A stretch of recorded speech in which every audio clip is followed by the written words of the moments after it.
जय हिंद, वंदे मातरम। स्वागत है आप सभी का फ्री एग्जाम जो यूट्यूब चैनल पर। दोस्तों, अगर आप 17वीं बीपीएससी परीक्षा देने वाले हैं तो आज हम 1857 के संग्राम से जो भी प्रश्न प्रीवियस ईयर में पूछे गए हैं उन सभी प्रश्नों को शामिल किया हूं। तो एक एक प्रश्न को आपको पूरे ध्यान से देखना है, निश्चित ही प्रश्न मिलेगा यहां से आपके एग्जाम में। तो चलिए सेशन को प्रारंभ करते हैं और पहला शानदार प्रश्न देखते हैं। 1857 का विद्रोह कहां से प्रारंभ हुआ था? तो मेरठ से प्रारंभ हुआ था 1857 का विद्रोह। अगला प्रश्न है 1857 के विद्रोह का तात्कालिक कारण क्या था? तो 1857 के विद्रोह का तात्कालिक कारण था चर्बी वाले कारतूस का प्रयोग आरंभ करना। क्या हो जाएगा? तो 1857 के विद्रोह का तात्कालिक कारण था चर्बी वाले कारतूस का प्रारंभ करना। अगला है वह पहला भारतीय कौन था जिसने चर्बी वाले कारतूस का प्रयोग करने से इनकार किया था? तो मंगल पांडे राइट आंसर हो जाएगा। क्या हो जाएगा? तो वह पहला भारतीय कौन था जिसने चर्बी वाले कारतूस का प्रयोग करने से इनकार किया? तो मंगल पांडे सही उत्तर हो जाएगा। बेगम हजरत महल ने 1857 के विद्रोह का नेतृत्व किस शहर से किया था? बेगम हजरत महल ने 1857 के विद्रोह का नेतृत्व किस शहर से किया था? तो लखनऊ से किया था। कहां से? तो लखनऊ से किया था। 1857 के विद्रोह के समय भारत का गवर्नर जनरल कौन था? तो केनिंग सही उत्तर हो जाएगा। 1857 के विद्रोह के नेताओं में किसने सबसे पहले अपना बलिदान दिया? तो मंगल पांडे राइट आंसर है। क्या हो जाएगा? तो सबसे पहले अपना बलिदान दिया था मंगल पांडे ने। 1857 के विद्रोह में कानपुर में सैनिकों का नेतृत्व किसने किया था? तो तात्या टोपे ने किया था। कानपुर से तात्या टोपे ने किया था। अगला प्रश्न है, और जिन प्यारे दोस्तों ने अब तक वीडियो को लाइक नहीं किया है तो आप सभी से विनम्र निवेदन है जल्दी से वीडियो को लाइक कर दीजिए और चैनल को सब्सक्राइब करके हमारे साथ जुड़ जाइए, क्योंकि यहाँ पर आपको उन सभी प्रश्नों का रिवीजन बहुत कम समय में करवाया जाएगा जो आपके एग्जाम में प्रीवियस ईयर में पूछे गए हैं और आपके एग्जाम में आने की प्रबल संभावना है। तो जल्दी से चैनल को जरूर सब्सक्राइब कर लें और वीडियो को लाइक कर दीजिए। पीडीएफ हम आपको टेलीग्राम चैनल पर प्रोवाइड करवा देंगे, तो वहां पर आप लोग जुड़ जाइए, वहां से रिवीजन करना है तो निश्चित ही सभी प्रश्न आपको याद हो जाएगा। यहां पर प्रश्न है कि 1857 के विद्रोह की शक्ति का सबसे महत्वपूर्ण तत्व कौन सा था? तो हिंदू मुस्लिम एकता हो जाएगा। यह प्रश्न आपके एग्जाम में रिपीट हुआ है तो ध्यान रखेंगे, आगे भी पूछा जाएगा। नेक्स्ट है रानी लक्ष्मीबाई का मूल नाम क्या था? तो मणिकर्णिका था। क्या था? तो रानी लक्ष्मीबाई का मूल नाम था मणिकर्णिका। 1857 की क्रांति के समय ब्रिटेन का प्रधानमंत्री कौन था? तो जब 1857 की क्रांति हुई थी तो ब्रिटेन का प्रधानमंत्री था पामस्टर्न। कौन था? तो पामस्टर्न था, ध्यान रखेंगे। 1857 में अंग्रेजी साम्राज्य के विरुद्ध पंजाब में किसने सशस्त्र विद्रोह किया? तो नामधारी सिखों ने। किसने? तो नामधारी सिखों ने। बिहार में 1857 की क्रांति के नेता कुंवर सिंह का देहांत कब हुआ? तो 9 मई 1958 को। कब हुआ? तो 9 मई 1958 को। किस भारतीय इतिहासकार ने 1857 ईस्वी की क्रांति को क्रांति नहीं माना? तो आरसी मजूमदार ने। किसने? तो आरसी मजूमदार ने। कौन सा आयोग 1857 के विद्रोह के दमन के बाद भारतीय फौज के नौ संगठन से संबंधित है? तो पील आयोग इसका सही उत्तर है। 1857 के विद्रोह को किस उर्दू कवि ने देखा था? तो मिर्जा गालिब ने देखा था। किसने? तो 1857 के विद्रोह को किस उर्दू कवि ने देखा था? मिर्जा गालिब ने। जगदीशपुर के राजा कौन थे? तो कुंवर सिंह थे। कौन? तो कुंवर सिंह थे जगदीशपुर के राजा। 1857 के विद्रोह का नेतृत्व बिहार में किसने किया था? कई बार यह प्रश्न पूछा जाता है तो ध्यान रखेंगे, कुंवर सिंह इसका राइट आंसर हो जाएगा। 1857 का विद्रोह मुख्यतः किस कारण से असफल रहा? तो किसी सामान्य योजना और केंद्रीय संगठन की कमी हो जाएगा। दोस्तों, भारतीय राज्य व्यवस्था से जो भी प्रश्न आपके एग्जाम में पूछे गए हैं, जो आने की संभावना है, हमने वो सभी करवा दिया है। तो अगर आपने वीडियो नहीं देखा है तो चैनल पर जाकर के जरूर देखें, बहुत कम समय में उन सभी प्रश्नों का रिवीजन हमने करवाया है, तो जाकर के देखें, निश्चित ही फायदा होगा आपका। अगला है 1857 में किसने इलाहाबाद को आपातकालीन मुख्यालय बनाया था? तो केनिंग ने बनाया था। किसने? तो केनिंग ने बनाया था। गडकरी विद्रोह 1844 का केंद्र था तो क्या था? कोल्हापुर था। क्या था? तो जो गडकरी विद्रोह 1844 का केंद्र था तो कोल्हापुर था। क्या? तो कोल्हापुर सही उत्तर है।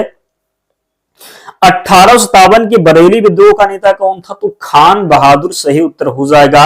1857 की बरेली विद्रोह का नेता था खान बहादुर। कौन? तो खान बहादुर। आजादी की पहली लड़ाई 1857 में किसने भाग नहीं लिया? तो भगत सिंह। ऑप्शन देता है यहां पर, तो ध्यान रखेंगे। किसने 1857 में अंग्रेजों से संघर्ष किया? तो शहादत खान ने। किसने? तो शहादत खान ने। भारत के प्रथम स्वतंत्रता संग्राम का तात्कालिक कारण क्या था? तो अंग्रेजों का धर्म में हस्तक्षेप का संदेह। क्या हो जाएगा? तो अंग्रेजों का धर्म में हस्तक्षेप का संदेह। 1857 भारत में हुए विद्रोह के एक नेता तात्या टोपे का मूल नाम क्या था? तो रामचंद्र पांडुरंग था। क्या था? तो रामचंद्र पांडुरंग था। मेरठ में विद्रोह आरंभ हुआ था। कब से आरंभ हुआ था? तो 10 मई 1857 को। कभी कभी एग्जैक्ट डेट पूछ लेता है, तो ध्यान रखेंगे 10 मई 1857 को प्रारंभ हुआ था मेरठ में विद्रोह। 1857 के विद्रोह के संदर्भ में किसे उसके मित्र ने धोखा दिया था तथा जिसे अंग्रेजों द्वारा बंदी बनाकर मार दिया गया? तो तात्या टोपे हो जाएगा। क्या हो जाएगा? तो तात्या टोपे। कौन सा क्षेत्र 1857 के विद्रोह से प्रभावित नहीं था? तो चित्तौड़ इसका सही उत्तर है। मेरठ के विद्रोही सैनिकों ने किस तारीख को दिल्ली पहुंचकर दिल्ली पर अधिकार कर लिया और मुगल सम्राट बहादुर शाह सेकंड को भारत का सम्राट घोषित कर दिया? तो 12 मई 1857 को। बिहार के जगदीशपुर में विद्रोह के दमन का श्रेय किस ब्रिटिश अधिकारी को है? तो टेलर व विसेंट आयर हो जाएगा। किसी स्थान पर हुए विद्रोह के दमन के दौरान ब्रिटिश अधिकारी हैब्लॉक की मौत हो गई थी? तो लखनऊ सही उत्तर है। किसने 1857 के विप्लव को प्रथम भारतीय स्वतंत्रता युद्ध की संज्ञा दी, यानी कि प्रथम स्वतंत्र युद्ध की संज्ञा दी? तो वीडी सावरकर ने। किसने? तो वीडी सावरकर ने। 1857 के संदर्भ में किसने कहा ब्रिटिश शासन को उखाड़ फेंकने के लिए भारतीय जनता की क्रांति? तो कार्ल मार्क्स ने कहा। किसने? तो कार्ल मार्क्स ने कहा। अगला है 1857 के विद्रोह के दौरान अनेक भारतीय नरेशों ने ब्रिटिश सरकार की सहायता की। वह कौन था जिसने मदद नहीं की? तो मेवाड़ की राजा ने। किसने? तो मेवाड़ की राजा ने। हम आपको शुरू से कह देते कि फॉर्म आप लोग जल्दी भर दिया करिए, लास्ट डेट का इंतजार ना करें। बहुत से लोग ऐसे हैं जिनका लास्ट डेट में सर्वर बिल्कुल डाउन रहा और फॉर्म नहीं भरा जा चुका, इसलिए आप सभी स्टार्टिंग में ही फॉर्म को डाल दिया करें ताकि आपको बाद में समस्या ना आए। अगला है किसे 1857 के विद्रोह की सबसे कमजोर कड़ी के रूप में देखा जाता है? तो बहादुर शाह इसका सही उत्तर हो जाएगा। किसे 1857 के विद्रोह की सबसे कमजोर कड़ी के रूप में देखा जाता है? तो बहादुर शाह। 1857 के विद्रोह की असफलता के बाद बहादुर शाह सेकंड को कहां निर्वासित कर दिया गया? तो रंगून में। कहां पर? तो रंगून में। वह कौन सा ब्रिटिश सेनापति था जिसकी 1857 के विद्रोह को दबाने में महत्वपूर्ण भूमिका रही? तो कैंपबेल इसका सही उत्तर है। 1857 की क्रांति का चिन्ह क्या निश्चित किया गया? तो कमल एवं चपाती था। क्या? तो कमल एवं चपाती।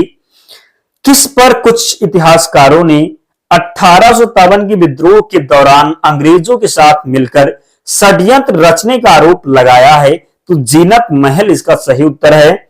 आधुनिक इतिहास का बात करेंगे कि आधुनिक इतिहासकार जिसने 1857 के विद्रोह को स्वतंत्रता की पहली लड़ाई कहा था? तो वीडी सावरकर ने। किसने? तो आधुनिक इतिहासकार जिसने 1857 के विद्रोह को स्वतंत्रता की पहली लड़ाई कहा था, किसने कहा था?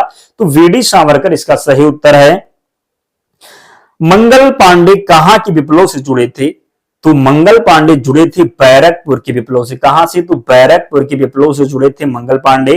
पार्ट 1 हमने कंप्लीट कर दिया। अब पार्ट 2 में हम देखेंगे नरमपंथी, उदारवादी चरण, धर्म दल का काल, कांग्रेस का प्रथम चरण। इतना हम देखेंगे पार्ट 2 में 1857 से लेकर 1905 तक। तो अंत तक सेशन में बने रहें। ध्यान रखिएगा कंटेंट वही हमने तैयार किया है जो आपके एग्जाम में आने की प्रबल संभावना है। तो याद जरूर करना इन प्रश्नों को, पीडीएफ से रिवीजन भी करना है ताकि जब एग्जाम में प्रश्न पूछा जाए तो आपसे गलती बिल्कुल भी गलती ना हो, आप में कंफ्यूजन ना क्रिएट हो कि हम ये प्रश्न जानते हैं लेकिन इसका आंसर क्या होगा। इसलिए पूरे ध्यान से पढ़िए। भारतीय राष्ट्रीय आंदोलन की 1885 से 1905 की अवधि को कहा जाता है, तो 1885 से 1905 की अवधि को उदारवादी चरण कहा जाता है। क्या कहा जाता है? तो उदारवादी चरण। भारतीय इतिहास में 1850 ईस्वी प्रसिद्ध है। भारतीय राष्ट्रीय कांग्रेस की स्थापना के कारण, यहां पर 1885 कर लीजिए, क्या तो 1885, तो भारतीय राष्ट्रीय कांग्रेस की स्थापना के कारण आधुनिक भारतीय इतिहास में गोकुलदास तेजपाल संस्कृत महाविद्यालय क्यों प्रसिद्ध है? भारतीय राष्ट्रीय कांग्रेस का प्रथम अधिवेशन कहां पर हुआ था? प्रश्न पूछा जाता है, तो कहां पर हुआ था? तो गोकुलदास तेजपाल संस्कृत महाविद्यालय में हुआ था। नेक्स्ट है, भारतीय राष्ट्रीय कांग्रेस की पहली बैठक किस शहर में हुई? तो मुंबई में हुई थी। किस गवर्नर जनरल के कार्यकाल के दौरान भारतीय राष्ट्रीय कांग्रेस बनी? तो डफरिन का कार्यकाल था। किसका था? तो डफरिन का कार्यकाल था। भारतीय विश्वविद्यालय अधिनियम किस वायसराय के काल में पारित किया गया? तो करजन का शासनकाल था। क्या था? तो भारतीय विश्वविद्यालय अधिनियम किस वायसराय के काल में पारित किया गया? तो करजन का शासनकाल था। बात करेंगे कि भारतीय सिविल सेवा में चुने गए पहले भारतीय का नाम क्या था? सत्येंद्र नाथ टैगोर। वह कौन सा प्रथम भारतीय था जो ब्रिटिश संसद के लिए निर्वाचित हुआ? तो दादा भाई नौरोजी। भारतीय संघ के संस्थापक कौन थे? सुरेंद्र बनर्जी। कौन? तो सुरेंद्र नाथ बनर्जी। भारतीय राष्ट्रीय कांग्रेस की अध्यक्षता किसने की? तो दादा भाई नौरोजी ने। भारतीय राष्ट्रीय कांग्रेस में किसको नरमदली नेता के तौर पर नहीं जाना जाता है? तो बाल गंगाधर तिलक। कौन? तो बाल गंगाधर तिलक। भारतीय राष्ट्रीय कांग्रेस की स्थापना किस वर्ष की गई? तो 1885 में। भारतीय राष्ट्रीय कांग्रेस के संस्थापक कौन थे? तो असैनिक सेवक। अधिकतम नरमपंथी नेता थे, तो शहरी क्षेत्रों से थे अधिकतम नरमपंथी नेता। 1905 में बंगाल विभाजन किस वायसराय ने किया? तो करजन के द्वारा। किसके द्वारा? तो करजन के द्वारा। भारतीय राष्ट्रीय कांग्रेस का प्रथम मुस्लिम प्रेसिडेंट कौन था? तो बदरुद्दीन तैयब था। कौन? तो बदरुद्दीन तैयब जी थे भारतीय राष्ट्रीय कांग्रेस के प्रथम मुस्लिम अध्यक्ष। ब्रिटिश हाउस ऑफ कॉमन्स का चुनाव किस प्रथम भारतीय ने लड़ा? तो बात करेंगे ब्रिटिश हाउस ऑफ कॉमन्स का जो चुनाव लड़ा प्रथम, ये कौन? दादा भाई नौरोजी ने। किसने? तो दादा भाई नौरोजी ने। भारतीय राष्ट्रीय कांग्रेस के 1905 के बनारस अधिवेशन के अध्यक्ष कौन थे? गोपाल कृष्ण गोखले थे 1905 के बनारस अधिवेशन के अध्यक्ष। भारतीय राष्ट्रीय कांग्रेस के पहले अध्यक्ष कौन थे? तो डब्ल्यू.सी. बनर्जी थे भारतीय राष्ट्रीय कांग्रेस के पहले अध्यक्ष। दादा भाई नौरोजी ने 1866 ईस्वी में ईस्ट इंडिया एसोसिएशन की स्थापना कहां की थी? तो लंदन में। कहां पर की थी? तो लंदन में की थी। इंडियन एसोसिएशन द्वारा कोलकाता में आयोजित अखिल भारतीय राष्ट्रीय सम्मेलन कब हुआ? तो 1883 में। भारतीय राष्ट्रीय कांग्रेस के साथ इंडियन एसोसिएशन का विलय कब हुआ था? 1886 में हुआ था। भारतीय राष्ट्रीय कांग्रेस के प्रथम सत्र की बैठक में कितने प्रतिनिधियों ने भाग लिया था? तो 72 प्रतिनिधि थे। कितने? तो भारतीय राष्ट्रीय कांग्रेस के प्रथम सत्र की बैठक में कितने प्रतिनिधियों ने भाग लिया था? तो 72। उदारवादियों की कार्य पद्धति के साधन थे, तो प्रार्थना, याचना व विरोध। उदारवादियों की जो कार्य पद्धति के साधन थे, ये प्रार्थना, याचना व विरोध। भारत में करजन के प्रशासन की तुलना औरंगजेब से किसने की? तो गोपाल कृष्ण गोखले ने। दोस्तों, इतने प्रश्न हमने लिए थे। ये वही प्रश्न हैं जो एग्जाम में कई बार रिपीट हुए हैं, तो इन प्रश्नों को एक दो बार आपको देखना है ताकि याद हो जाए, और जब याद हो जाएगा और प्रश्न पूछा जाएगा तो निश्चित ही आप गलत नहीं करेंगे। और पीडीएफ के लिए टेलीग्राम चैनल से जुड़ जाएं, लिंक डिस्क्रिप्शन बॉक्स में है, या फिर आप टेलीग्राम पर जाएंगे और वहां पर सर्च करेंगे। क्या सर्च करना है? तो फ्री एग्जाम जोन सर्च करना है। क्या करेंगे? तो फ्री एग्जाम जोन सर्च करेंगे, आपको चैनल मिल जाएगा, ज्वाइन हो जाना। वहां पर आपको सारी पीडीएफ मिल जाएगी। और जिन्होंने वीडियो को लाइक नहीं किया है, लाइक करके ही जाना है, और चैनल को जरूर सब्सक्राइब करना है। तो मिलते हैं नेक्स्ट वीडियो में, तब तक पढ़ते रहिए, ध्यान रखिए अपना, स्वस्थ और सुरक्षित रहिए। जय हिंद।